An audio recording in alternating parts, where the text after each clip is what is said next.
A little boy goes to his dad and asks, "What is politics?" Dad says, "Well, son, let me try to explain it this way. I'm the breadwinner of the family, so let's call me capitalism. Your mom, she's the administrator of the money, so we'll call her the government. We're here to take care of your needs, so we'll call you the people. The nanny, we'll consider her the working class. And your baby brother, we'll call him the future. Now, think about that and see if that makes sense." So the little boy goes off to bed thinking about what Dad has said. Later that night, he hears his baby brother crying, so he gets up to check on him. He finds that the baby has dirted his diaper, so the little boy goes to his parents' room and finds his mother sound asleep. Not wanting to wake her, he goes to the nanny's room. Finding the door locked, he peeks in the keyhole and sees his father in bed with the nanny. He gives up and goes back to bed. The next morning, the little boy says to his father, "Dad, I think I understand the concept of politics now." The father says, "Good, son.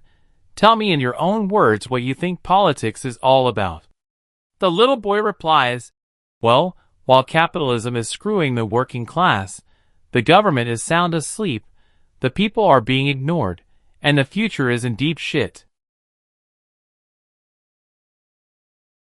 Paddy Irishman, Paddy Englishman, and Paddy Scotsman were walking in the forest. After about half an hour, they see a leprechaun up ahead. Paddy Irishman stopped the other two and said, "If we play our cards right, we could get that little fella's pot of gold." They sneak up behind him and catch him. Paddy Irishman says, "Now, me good fellow, we caught you fair and square, so where's your pot of gold?"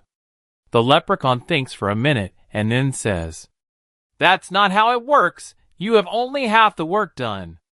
If you want me pot of gold, you'll have to think of a task I cannot do. Whoever can think of it will get the gold." Well, not expecting this, they took some time to think. Paddy Englishman went first. He said, "The task I have for you is to put Niagara Falls in front of my feet." The leprechaun shouted, "Biddly-dee, you can't trick me." He snapped his fingers. The trees cleared away, and Niagara Falls came up in front of his feet. Paddy Scotsman went next. He said, "Right so, the task I have for you is to put Mount Everest in front of my feet." The leprechaun shouted, "Biddly-dee-o, I'll best you." He snapped his fingers. The trees cleared away again, and Mount Everest come up in front of his feet. Well, Paddy Irishman had been watching all this, and reckoned he could trick the leprechaun. He stepped forward, lifted his leg, left off a loud fart, and said, "Nail that to a feckin' tree." A woman takes her 16-year-old daughter to the doctor. The doctor says, "Okay, Mrs. Jones, what's the problem?" The mother says, "It's my daughter, Darla. She keeps getting these cravings, she's putting on weight, and she's sick most mornings." The doctor gives Darla a good examination, then turns to the mother and says, "Well, I don't know how to tell you this, but your Darla is about 4 months pregnant." The mother says, "Pregnant? She can't be. She has never ever been left alone with a man. Have you, Darla?" Darla says, "No, mother. I've never even kissed a man." The doctor walks over to the window and just stares out it. About 5 minutes pass, and finally the mother says, "Is there something wrong out there, doctor?" The doctor replies, "No, not really. It's just that the last time anything like this happened, a star appeared in the east and 3 wise men came over the hill.